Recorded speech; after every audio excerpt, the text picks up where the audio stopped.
عثمان غنی رضی اللہ تعالیٰ عنہ کی جب ولادت باسعادت ہوئی تو عام الفیل کو یہ ہاتھیوں والے واقعے کو 6 سال گزر چکے تھے، تو اسی نسبت سے آپ کا جو سن پیدائش لکھا جاتا ہے وہ یہی لکھا جاتا ہے کہ حضرت عثمان غنی ہاتھیوں والے واقعے کے 6 سال کے بعد آپ مکہ المکرمہ میں پیدا ہوئے۔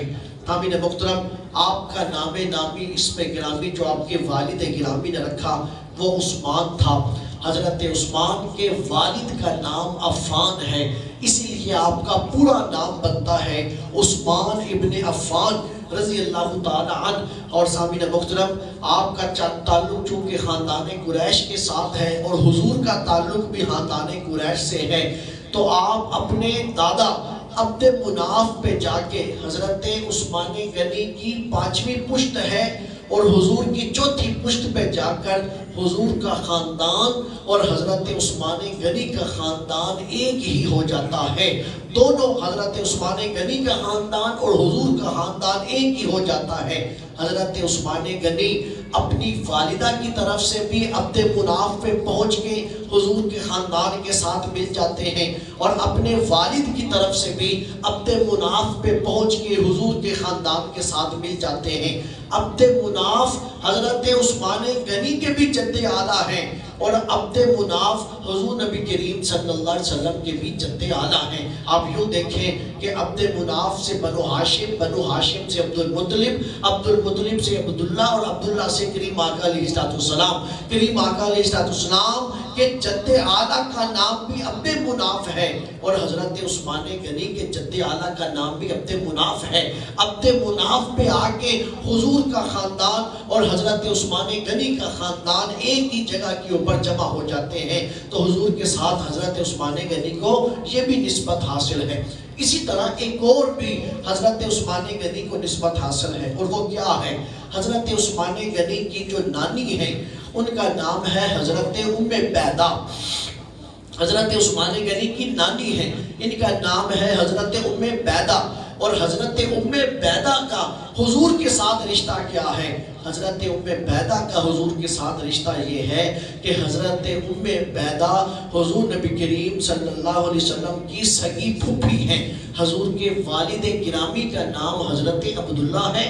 حضرت عبداللہ کا سگا کوئی بھائی نہ تھا، آپ کو اللہ نے حضرت عبد المطلب کو حضرت عبداللہ کے ساتھ اللہ نے آپ کو ایک بیٹی بھی عطا کی جس کا نام حضرت عبد المطلب نے ام بیدہ رکھا، جو حضور کی پھوپھی تھی۔ اور حضرت ام بیدہ حضور کی پھوپھی ہیں اور حضرت سیدنا عثمان غنی کی نانی ہیں۔ حضرت عثمان غنی کی والدہ حضور نبی کریم صلی اللہ علیہ وسلم کی پھوپھی کی بیٹی ہیں۔ آپ کا اتنا قریب کا رشتہ بھی کریم آقا علیہ السلام کے ساتھ ملتا ہے، تو کتنی نسبتیں ہوئی حضور کے ساتھ کہ حضور کا خاندان بھی خاندان قریش، حضرت عثمان کا خاندان بھی خاندان قریش، حضور کا تعلق خاندان قریش کی شاخ بنو ہاشم سے، حضرت عثمان غنی کا تعلق بنو امیہ سے، حضرت عبد مناف کے اوپر جا کر حضرت عبد مناف حضور کا بھی جد اعلیٰ اور حضرت عثمان غنی کے بھی جد اعلیٰ۔ اسی طرح حضرت کریم آقا علیہ السلام کی سگی پھوپھی ہیں، حضرت عبداللہ کی بہن ہیں، اور حضرت سیدنا عثمان غنی کی یہ نانی محترمہ ہیں۔ اتنا قریب کا رشتہ تھا۔ سامعین محترم، حضرت سیدنا عثمان غنی کا کریم آقا علیہ السلام کے ساتھ اب آگے سنیے، یہ حضرت عثمان غنی کی تاریخ ولادت ہے کہ آپ عام الفیل سے 6 سال کے بعد آپ اس کائنات کے اندر جلوہ گر ہوئے، اور آپ جس شہر میں پیدا ہوئے اس شہر کا نام مکہ المکرمہ تھا۔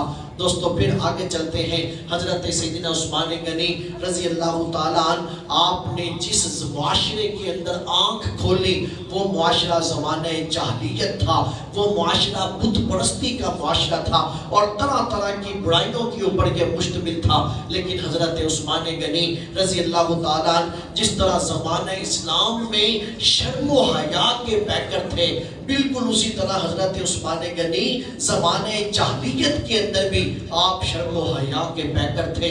حضرت سیدنا عثمان غنی رضی اللہ تعالیٰ نے آنکھ کھولی، اللہ تعالیٰ نے آپ کو ظاہری حسن سے نوازا، آپ کا درمیانہ قد تھا، آپ کی رنگت جو سرخ اور سفید آپ کی رنگت تھی، آپ کے کندھے چوڑے تھے، آپ کا سینہ کشادہ تھا، آپ کی داڑھی گھنی تھی، چمکتا دمکتا آپ کا چہرہ تھا۔ سامعین محترم، حضور نبی کریم صلی اللہ علیہ وسلم نے مکہ المکرمہ کے اندر اعلان نبوت کیا، اعلان نبوت فرمایا تو جو سلوک ہوا سب جانتے ہیں۔ حضرت سیدنا صدیق اکبر رضی اللہ تعالیٰ نے حضرت حضور کی بارگاہ میں عرض کی کہ آقا یا رسول اللہ مجھے اجازت عطا فرمائیں، میں بھی آپ کے ساتھ مل کے اسلام کی تبلیغ کروں، لوگوں کو اسلام کی طرف بلاؤں۔ حضور نے فرمایا کہ ابو بکر یہ بڑا مشکل کام ہے۔ عرض کی آقا یا رسول اللہ آپ اجازت عطا فرمائیں، میں بھی آپ کے ساتھ اسلام کی تبلیغ کرنا چاہتا ہوں۔ حضرت سیدنا صدیق اکبر نے حضور نے حضرت ابو بکر کو اجازت عطا فرمائی۔ حضرت سیدنا صدیق اکبر کی تبلیغ سے جن لوگوں نے کلمہ پڑھا اور وہ مسلمان ہوئے، انہی لوگوں میں ایک نام حضرت عثمان غنی کا بھی ملتا ہے۔ حضرت عثمان غنی نے جو کلمہ پڑھا اور دائرہ اسلام کے اندر داخل ہوئے، وہ حضرت سیدنا صدیق اکبر کی دعوت کے اوپر، اور کیا انداز تھا کہ حضرت سیدنا عثمان غنی رضی اللہ تعالیٰ آپ اپنے گھر کے باہر تشریف فرما ہے، حضرت سیدنا صدیق اکبر رضی اللہ تعالیٰ آپ قریب سے گزرتے ہیں، حضرت عثمان غنی سے حضرت سیدنا صدیق اکبر کہنے لگے، آپ ارشاد فرمانے لگے کہ اے عثمان، ابو بکر نے حضرت عثمان سے کہا کہ اے عثمان کس بات کی دیر ہے، خدا آجا اپنی جان کے بدلے میں اللہ کی بارگاہ میں جو ہے وہ جنت کو قبول کر لے، خدا کی جنت تیرا انتظار کر رہی ہے، تو کیوں کدھر بھاگ رہا ہے؟ حضرت عثمان غنی نے کہا میں سمجھا نہیں۔ حضرت عثمان غنی کو حضرت ابو بکر کہنے لگے کہ عثمان آ حضور کی بارگاہ میں چلے، کلمہ پڑھ اور مسلمان ہو، آج جنت کا سودا کرے۔ حضرت سیدنا عثمان غنی تشریف لے گئے۔ حضور نے کس لفظوں کے ساتھ، کن خوبصورت جملوں کے ساتھ حضرت عثمان غنی نے کہا کہ بارگاہ میں، حضور کی بارگاہ میں حضرت عثمان غنی تشریف لائے، آپ ارشاد فرمانے لگے، حضرت عثمان غنی کا چہرہ دیکھا تو دیکھ کے کہا کہ اتنا حسین چہرہ جہنم کے اندر جائے رب کو یہ گوارا نہیں ہے، آ عثمان کلمہ پڑھ کے مسلمان ہو۔ حضرت سیدنا عثمان غنی نے حضرت صدیق اکبر کی دعوت ہے، حضور کی بارگاہ میں حضور کے دست اقدس کے اوپر ہاتھ رکھا اور آپ کلمہ پڑھ کے مسلمان ہو گئے۔ 39 بندے مسلمان ہوئے۔ حضرت عثمان غنی نے جب کلمہ پڑھا 39 بندے مسلمان ہو چکے تھے، اور پھر مزے کی بات دیکھیے، حضرت عثمان غنی کے بعد 39 ناموں میں نام حضرت عثمان غنی کا ہے۔ بالکل ابتدائی جن لوگوں نے کلمہ پڑھا تھا، پہلے 40 لوگوں میں حضرت عثمان غنی کا نام ہے۔ 40 کی گنتی حضرت عمر کے اوپر پوری ہوئی۔ جس دن حضرت عمر نے کلمہ پڑھا اس دن 40 بندے مکمل ہو چکے تھے، اور حضرت عثمان نے حضرت عمر سے پہلے کلمہ پڑھا اور کلمہ پڑھ کے آپ مسلمان ہوئے۔ سامعین محترم، حضرت عثمان غنی اسلام کی گود میں آ گئے، اسلام کی آغوش میں آ گئے۔ جب حضرت عثمان غنی اسلام کی آغوش میں آئے، اسلام کا رنگ حضرت عثمان غنی کے اوپر چڑھا، اللہ تعالیٰ نے پھر عثمان کی خوبصورتیوں کو مزید اس کے اندر نکھار پیدا کر دیا۔ پھر اللہ تعالیٰ نے آپ کو جن جن رتبوں سے، جن جن مراتب سے آپ کو نوازا۔ سامعین محترم، آپ سماعت کیجئے، حضرت عثمان کا نام کیا ہوا؟ عثمان۔ آپ کے والد کا نام ہوا عفان۔ اب سنیے القابات، اسلام کے دامن میں آ کے اللہ نے عثمان کو جو جو خوبصورتیاں عطا کی گئی، حضرت عثمان کو پہلا لقب آپ کو ملتا ہے، آپ زمانے جاہلیت کے اندر بھی شرم و حیا والے تھے، زمانے اسلام کے اندر اتنی آپ کی شرم و حیا بڑھ گئی کہ لوگ آپ کو کامل الحیاء والایمان کہا کرتے تھے کہ آپ کی حیا بھی کامل ہے اور آپ کا ایمان بھی کامل ہے۔ اور کس انداز کے ساتھ کہ آپ کا کتنی حیا والے تھے، کتنی شرم والے تھے آپ کہ حضرت سیدنا عثمان غنی رضی اللہ تعالیٰ عنہ آپ اپنے گھر کی 4 دیواری میں غسل فرماتے، پھر آپ اس جو ہے غسل خانے کے اندر غسل فرماتے۔ حکم یہ ہے ہر مسلمان کے لیے کہ اس جگہ کے اوپر اپنا سطر کھولو جہاں کوئی بھی تمہیں نہ دیکھ رہا ہو، جہاں پوری طرح تمہیں یقین ہو کہ پوری طرح سطر ہے۔ حضرت عثمان غنی کی شرم و حیا کا عالم اس سے آگے کا تھا۔